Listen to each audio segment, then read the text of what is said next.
A dark spiced rum plus a dry vermouth creates a Black Devil number 3.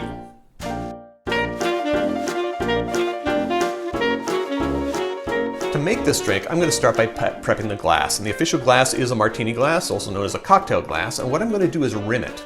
And in order to rim it, I'm going to cut a lime. Hopefully my fingers survive this operation. Just going to cut a small wedge. Maybe I'll get a sharper knife next time. And I'm going to run the lime around the rim. Now, what am I going to rim it with? Orange sugar. Let's see how well I do this.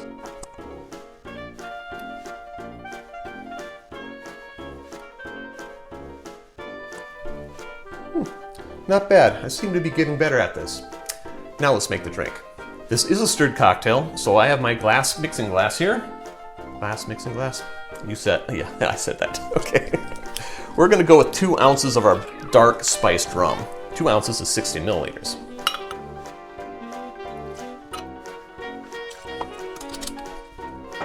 Half an ounce of your dry vermouth. Half an ounce is 15 milliliters. Get some ice. Add your ice. And give it a stir.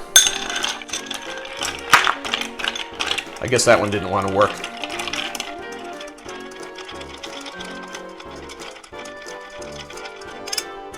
Get rid of the extra ice cube.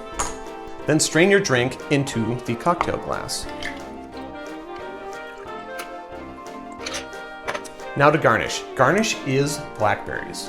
3 blackberries, 1 blackberries, maybe not 2. I don't know if the olive rule applies to this one. I'm just going to drop that right in. And there you have it. Black Devil number 3. Drink with good spirits.